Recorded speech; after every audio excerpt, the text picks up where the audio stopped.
नमस्कार, मैं आरडी भारती और आप देख रहे हैं बिहारी सुल्तान।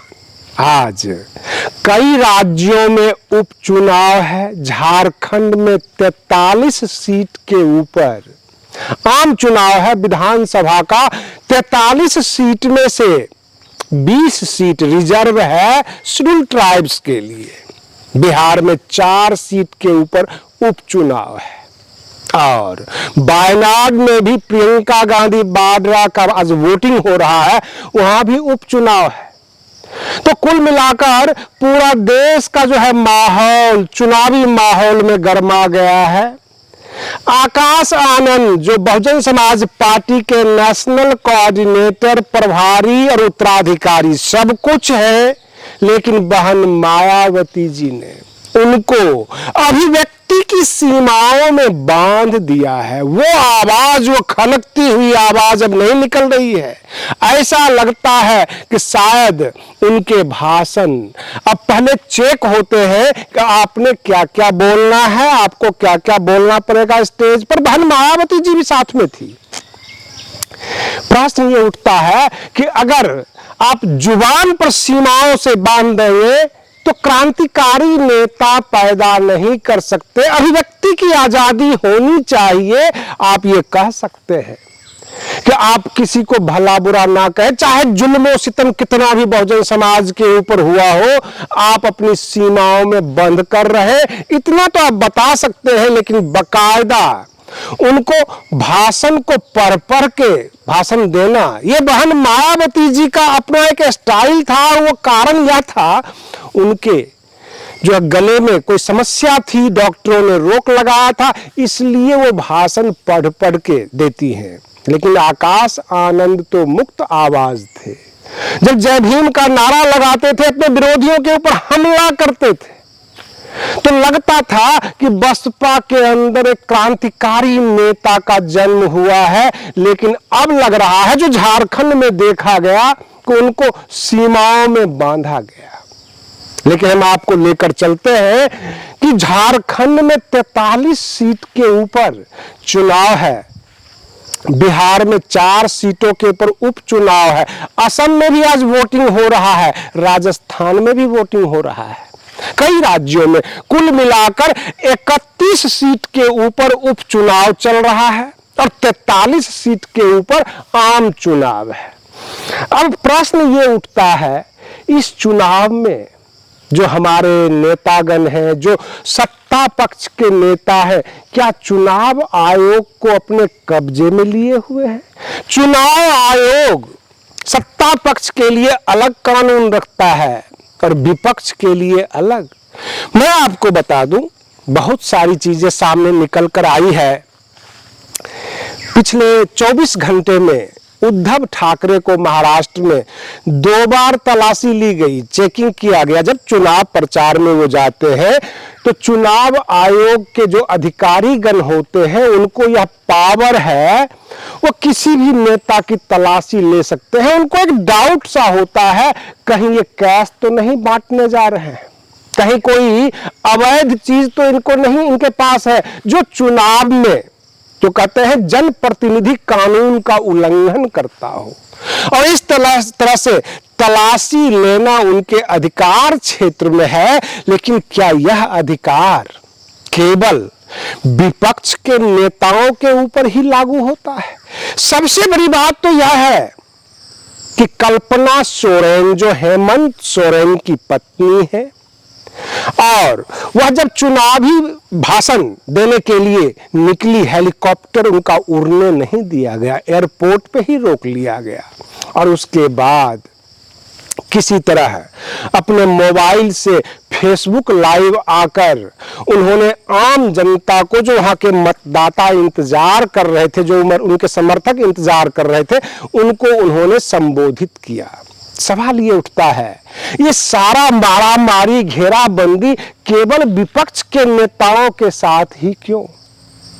और सबसे बड़ी बात यह है कि आज हमारे देश के प्रधानमंत्री जी गोड्डा में सभा कर रहे हैं, और सभा के दौरान बड़े बड़े उद्योग के चर्चे होंगे। झारखंड में उद्योग लगेगा, लेकिन उसका हेडक्वार्टर मुंबई में होगा। जहां की चाबी भाजपा के हाथ में होगी। ये आश्चर्यजनक बात है और झारखंड की जनता ये खूब समझती है कि जो खादान झारखंड से, जो माइंस मिनरल्स निकाले जाते हैं, महंगे रेट पर बेचे जाते हैं, जो बड़े बड़े धनाढ्य हैं, उनकी बड़ी बड़ी कोठियां मुंबई में होती है, उनके हेडक्वार्टर्स मुंबई में होते हैं। आपको बता दूं, जैसे असम के अंदर हंगामा होता है चाय बागान में, और टी बोर्ड का हेडक्वार्टर्स कलकत्ता में है, तो कोलकाता में जब होगा तो वहीं से सारा ऑपरेट होता है। तो जो झारखंड का उद्योग धंधा है, जो माइंस का काम है, इनके तमाम के हेडक्वार्टर्स मुंबई में होते हैं। और भाजपा ये चाहती है कि महाराष्ट्र की सत्ता में हम बने रहें ताकि मुंबई मेरे हाथ में हो, और इसीलिए झारखंड को भी कब्जाना चाहते हैं ताकि रॉ मटेरियल्स भी अपने हाथ में हो और हेडक्वार्टर्स भी अपने हाथ में हो। और इसलिए चुनाव आयोग का दुरुपयोग होता है। चुनाव आयोग के अधिकारी को स्पेशल निर्देश भेजे जाते हैं किसके साथ क्या बर्ताव करना है। आपको एक घटना हम बता देते हैं। संभल के डीएम साहब ने प्रधानमंत्री जी की तलाशी ले ली थी संभल एयरपोर्ट पर, और उसके बाद परिणाम स्वरूप डीएम साहब को सस्पेंशन झेलना पड़ा था। लेकिन जब कैट ने उसकी रिपोर्ट देखी, उसे सस्पेंशन वापस करवा दिया। अब प्रश्न ये उठता है कि चुनाव आयोग ये कहती है कि हमने दिशा निर्देश दिया था कि जिनके पास एसपीजी की सिक्योरिटी हो, जो स्पेशल वीआईपी में आते हैं, उनका जो है तलाशी नहीं होगा, चेकिंग नहीं होगा। लेकिन सवाल ये उठता है, हमारे संविधान का अनुच्छेद 14 कहता है समानता का अधिकार। उसमें कहा गया है कि सबको बराबर समान अधिकार होंगे, इक्वलिटी बिफोर द लॉ, कानून के नजर में सब बराबर होंगे। तो जो कानून, जो दिशा निर्देश संवैधानिक नहीं है, उसके ऊपर डीएम साहब का सस्पेंशन क्यों? कैट ने देख लिया कि असंवैधानिक आदेश है, उन्होंने सस्पेंशन वापस कर दिया। तो कहने का तात्पर्य भाजपा के जो लीडर्स हैं, जो गृह मंत्री हैं, प्रधानमंत्री हैं, उनकी तलाशी ना हो। चाहे झारखंड के मुख्यमंत्री की आप तलाशी ले लें, जो महाराष्ट्र में उद्धव ठाकरे जी को 24 घंटे में 2 बार तलाशी ले, उनके पीछे ही लग जाए, तो सवाल तो बनता है, उंगलियां तो उठेगी, जब बात चलेगी तो बहुत दूर तक जाएगी। और कांग्रेस के नेता, बाकी नेता सब के सब यही बात कह रहे हैं कि विपक्ष के साथ चुनाव आयोग के अधिकारी भेदभाव करते हैं। लेकिन हम सोच रहे हैं 23 तारीख के बाद क्या होगा। प्रियंका गांधी वाड्रा संसद में होंगी, बहुत सारे उपचुनाव के परिणाम अलग अलग आ सकते हैं, और सवाल यह उठता है कि कुछ शक्ल बदलेगा पार्लियामेंट का। और 24 तारीख का जो वक्फ बोर्ड का जो रैली, धरना, प्रदर्शन है पटना में, और उसके चीफ गेस्ट नीतीश कुमार होंगे, तो क्या जदयू भाजपा के साथ रहेगी या बिहार में सत्ता का परिवर्तन हो रहा है? सबसे बड़ा सवाल तो यह भी है कि कल की तारीख में पशुपतिनाथ पारस, जो रामविलास पासवान के भाई हैं और राष्ट्रीय लोक जनशक्ति पार्टी के अध्यक्ष भी, पार्टियां अलग अलग हो गई, उनके एक जो कार्यालय था, पार्टी कार्यालय, वहां पटना हाईकोर्ट के आदेश से खाली करना पड़ गया। एक समय था जब चिराग पासवान 12 जनपद से अपनी बोरिया बिस्तर उठाकर जा रहे थे और चाचा मंत्री थे, सेंट्रल मिनिस्टर थे। आज पशुपति पारस अपना बोरिया बिस्तर लेकर जा रहे हैं और भतीजा सेंट्रल मिनिस्टर है। यानी दोनों के कांटे का टक्कर है। और पशुपति पारस के अनुसार अब वो एनडीए के साथ नहीं रहेंगे। 2025 का जो चुनाव होगा बिहार में, उसमें पशुपति पारस की टीम भी अलग राग अलापेगी। हो सकता है वह 243 सीट पर अपने कैंडिडेट दे। तो अब गिनती करते जाइए, आरसीपी सिंह की नई पार्टी प्रशांत किशोर की नई पार्टी, पशुपति पारस अलग ताल ठोकेंगे।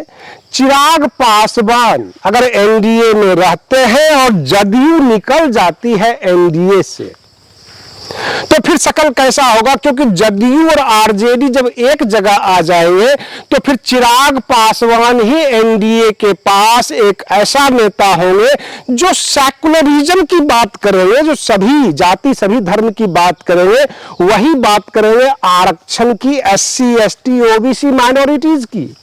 क्योंकि माइनॉरिटीज की बात करने वाला रह न जाएगा और जीतन राम मांझी के पास मात्र एक सांसद है, उनकी उतनी ताकत नहीं है जितनी कि चिराग पासवान की है। तो सवाल बनता है, क्या केंद्र में भी सरकार गिर सकती है? क्या सरकार बिखरने वाली है? क्या चंद्रबाबू नायडू टिके हुए रहेंगे अगर नीतीश कुमार बाहर आ जाते हैं?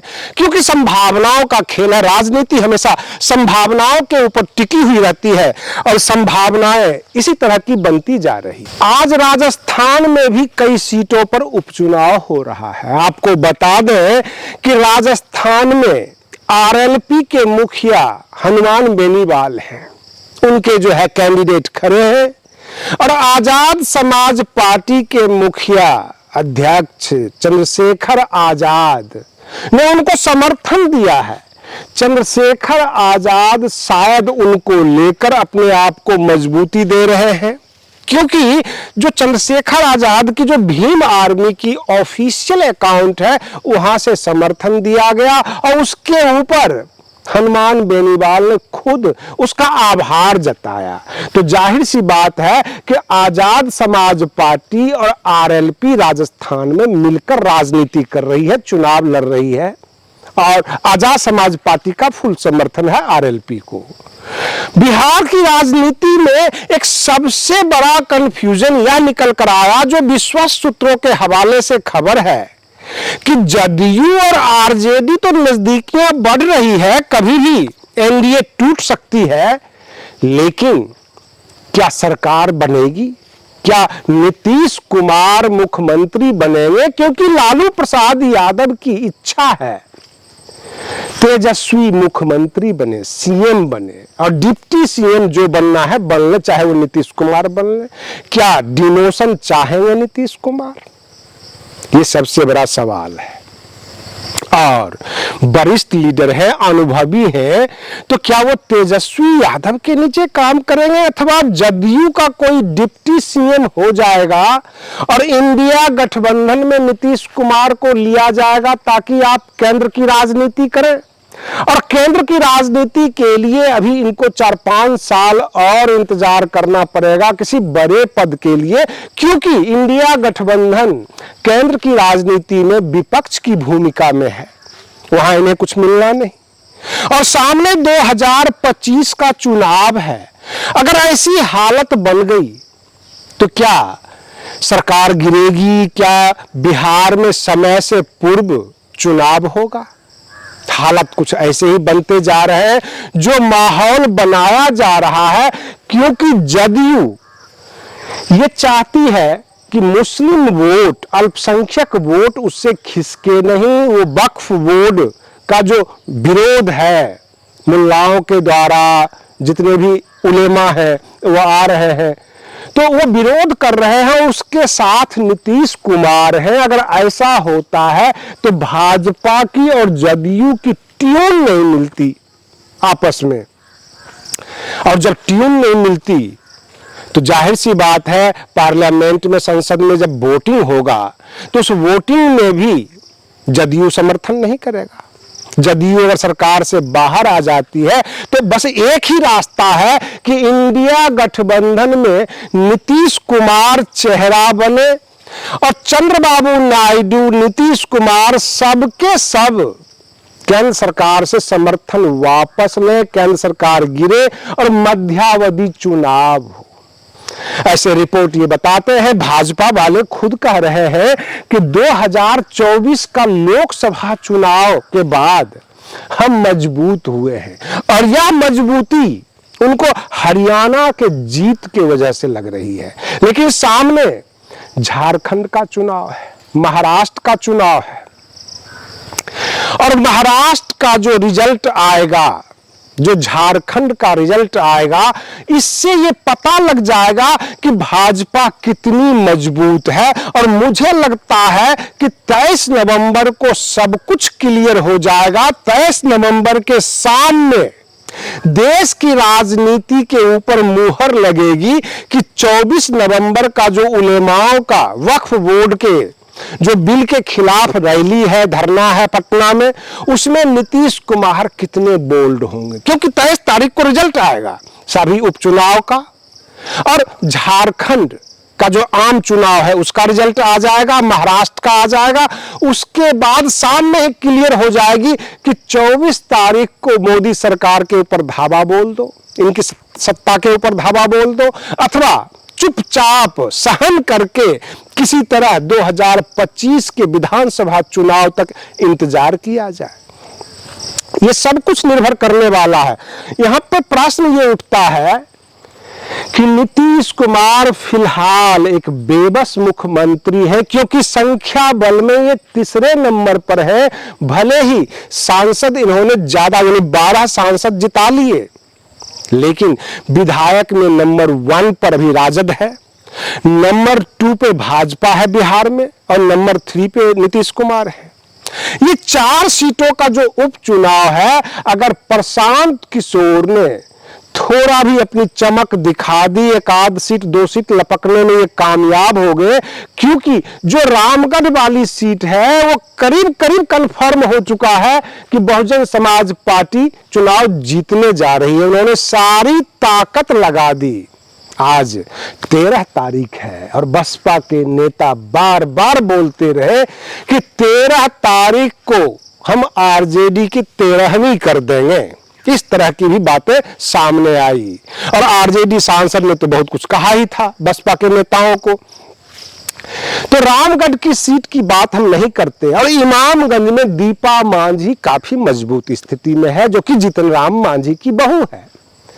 अब बची वो 2 सीट, अगर उस 2 सीट पर प्रशांत किशोर कोई बाजी मार देते हैं, ऐसे प्रशांत किशोर के समर्थकों का कहना है, जो जन स्वराज पार्टी का, कि हमारा जाएगा क्या, भाई नफा होना है, नुकसान तो होना नहीं है। सीट निकल जाती है तो सदन में एक विधायक बनकर चला जाएगा, और सीट नहीं निकलती है तो कम से कम यह तो पता लग ही जाएगा कि प्रतिशत वोट कितना आया। और इसी के ऊपर पूरा बिहार के चुनाव का हम पूरा डेमोग्राफी बना लेंगे कि वहां पर हमें होगा क्या, 2025 में कैसा रिजल्ट आने वाला है, और हमें कितनी मेहनत करनी है। ले देकर जो हमें समझ में आ रहा है कि 23 तारीख के सामने बहुत कुछ साफ हो जाएगा।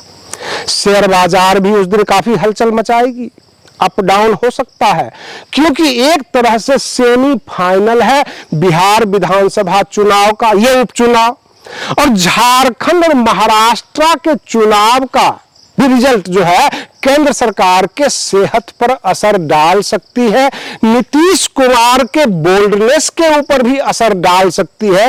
वो कितना बोल्ड होंगे, अथवा बिहार में वह किसी तरह बैठकर सहन करते हुए अपना मुख्यमंत्रित्व काल को खींचेंगे। हम अपने दर्शकों से ये आग्रह कर रहे हैं कि सोशल मीडिया पर ब्लफ खबरें, झूठी खबरें बहुत ज्यादा होती है। इन अफवाहों से आप दूर रहें।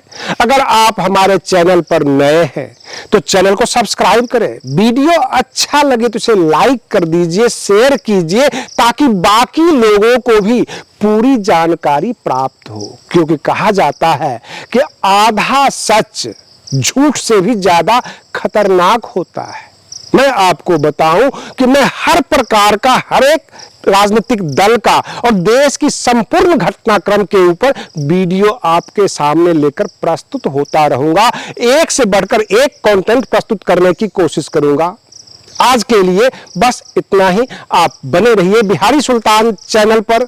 हम फिर मिलते हैं अगले वीडियो में। तब तक के लिए धन्यवाद।